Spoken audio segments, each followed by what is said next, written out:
Hello. Well, got another little mail piece in from Category 1 today. As you may recall, was it last week?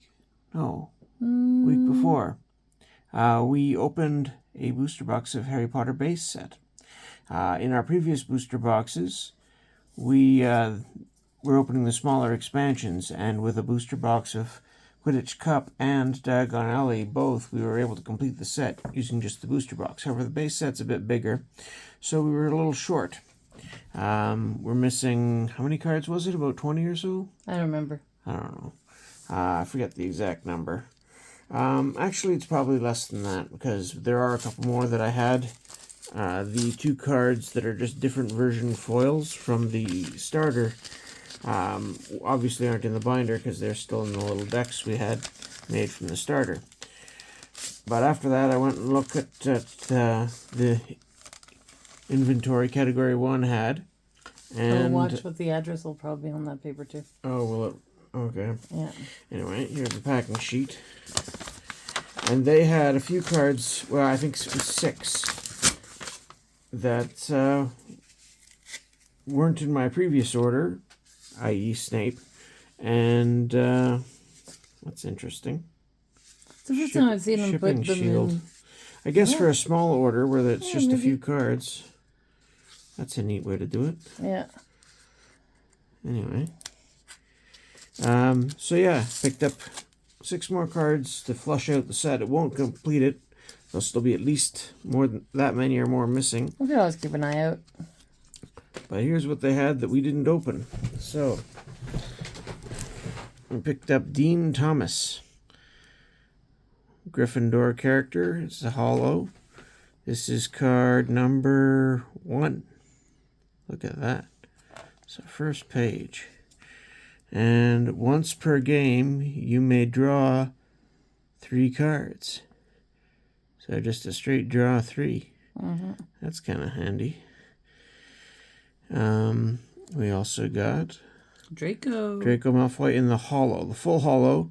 Same card as comes in the starter deck, but I hope those scratches are on the sleeve and not on the card. I doubt it. I think they're on the card. Oh, boo. So, well, it's unfortunate. Yeah, well, it's hard to maintain these, and you take what you can get because it's hard to find sometimes. Yeah. I'm not overly worried about the condition. No, it's just... Anyway, most of these aren't worth a ton. Yeah. Anyway, Slytherin, and during your turn, you may use an action and discard a card from your hand to look at your opponent's hand, and you may then choose one card in his or her hand and discard it. So mainly it's for searching your opponent's hand, knowing what they've got, removing key cards. Can be quite annoying. Then we've got a Gringotts Cart Ride. That's card number 6 for the set. Another rare. Adventure. Before each of your opponent's turns, he or she chooses a card in his or her hand, if any, and discards it. To solve, your opponent skips a total of 5 actions. Those actions don't need to be one right after another. And reward, your opponent may draw 5 cards. So that's pretty disruptive, one way or the other. Then we've got a Mountain Troll. This is another rare, but non-holo. And basically just an 8 cost. It's pretty expensive for 4 damage, 4 health, basic monster. And then they heard it. A low grunting and the shuffling footfalls of gigantic feet. All right, then we've got Troll in the Bathroom. 19. Effect. Before each of your opponent's turns, your opponent takes 2 damage. To solve, your opponent chooses 7 cards in his or her hand and discards them. That's a lot of discarding. Reward, your opponent takes 4 damage. No, you take 4 damage, sorry. So yeah, it slowly chips away at your opponent, hits you a little harder if they do it, but yeah, discarding 7 cards is significant. And we're back to... This isn't right. Am I missing something here? There were supposed to be 6. Oh, no, wait. There's a double card in here. There's 2 in this sleeve. Tricked you. They tossed in the common just in the back here. So a toe biter. This was the only common we didn't open for some reason. Yeah. Do 2 damage to your opponent. You may also choose a creature and do 2 damage to it. That's 108. So I'll just check the back of the cards quickly to see if there's any glaring faults.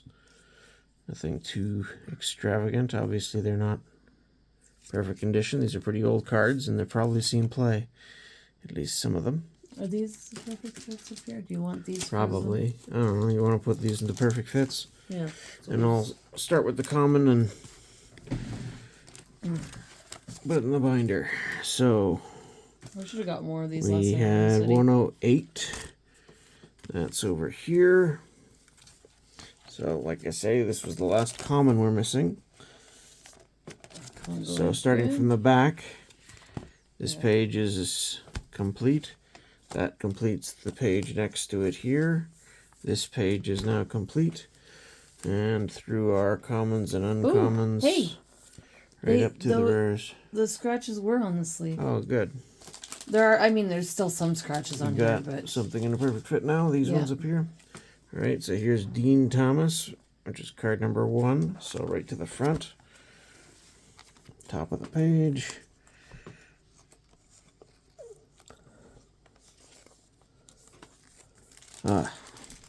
Man, I hate that.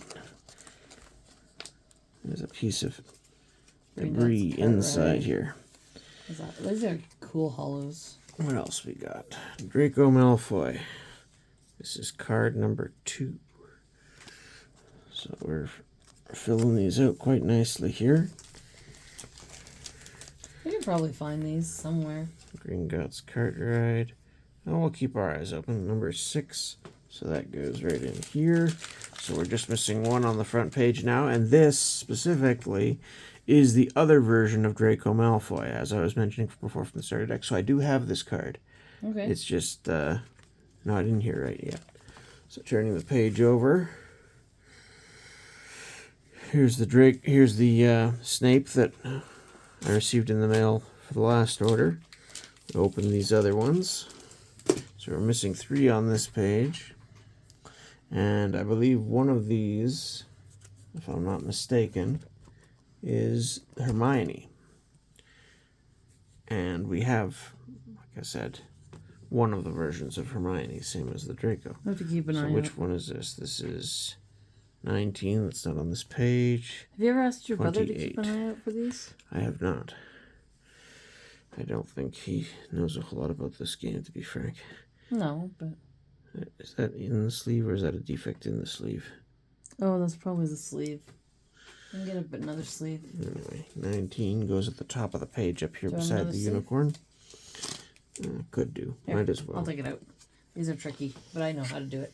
And this one is 28. So that goes on this side, this page. If you push up on the bottom of the card, Barry, if you just right next to Mrs. Norris. Here, let me show you how to. That's a trick I saw somebody do. You just push up at the bottom, and then yeah. The problem with that trick is that it can crease the sleeve as well. Yeah, so if you're planning on reusing the sleeves, that's a concern. If you're not, then it doesn't really matter. I don't usually, because usually there's when you're taking things out, then there's dust that gets in them and other things, and I'd rather avoid that kind of stuff. So just double checking the number. 19, yep, that goes up here next to the unicorn. So the unicorn is one of the big cards in the set, as is Harry Potter. There's the first version of Hermione that we opened the holo. So this top card up here, interestingly, would be the starter deck Hermione on this side, and on this side the starter deck Draco. Back to back. I'm kind of a completionist when it comes to collections, so I'm going to want to try and find these cards somewhere. That could be fun to do when we get the opportunity. Not a lot of places carry these as No. singles right now that I'm aware of. So, like I said, we'll see what we can find. But honestly, this is far more of the set than Yeah. I ever expected to have. So, the Hollow Harry Potter down here is the other chase card for the set, as far as I understand it. So, Oh no, there's something on that, yeah, like a crumb or something that got in. yeah, probably. Okay, that's gonna bug me. Take that out. I'm try and find a. There we go. Thank you. If I see a crumb, I'm like, must get it out. Yeah, well, hazards of having dandruff, I suppose. So, I think I'm gonna try and get this video up tonight.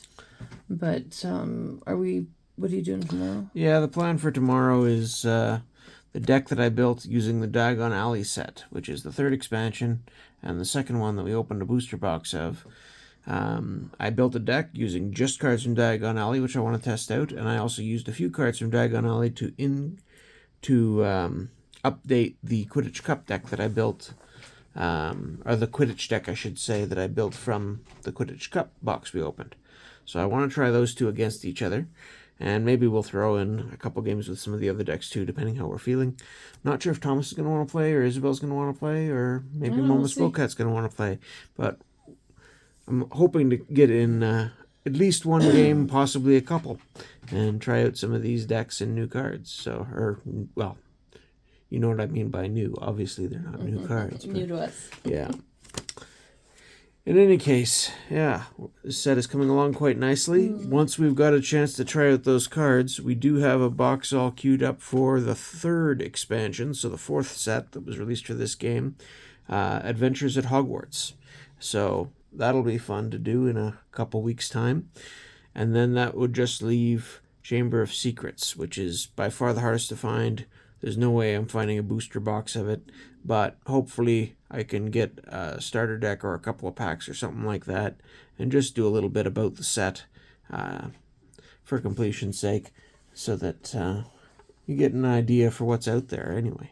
What's your plan after Harry Potter, after you go through the series? We haven't settled on something else to do next, but we've got a couple of options. I might revisit either the Lord of the Rings from Decipher, or do some Star Trek or Star Wars or something else. There's a few options, some of which were those loose packs that I opened in the last mail day video. So maybe we'll even go to that one store and pick up one of their game night mystery boxes. Oh, who knows? And do that. Yeah, board game something with the kids could be fun too. So yeah, I thought that was kind of cool. That'd be fun actually. We should do one of those mystery boxes. Here's something completely random that Thomas brought home from school, and his teachers gave him these. So RAM cards for a PC. He wants to try them out. Now I'd have to dig out my old PC and see if they're compatible, and it's not something I've actually added myself. So, assuming they still work, could we get them to fulfill a useful function? That's another whole matter, but that might be a project for another day too. He's been telling me how much he'd like to try StarCraft, game I used to play back at university myself. So I don't think those are particularly necessary or helpful for that particular task, but one way or the other, I'd like to give them the chance to try it out anyway.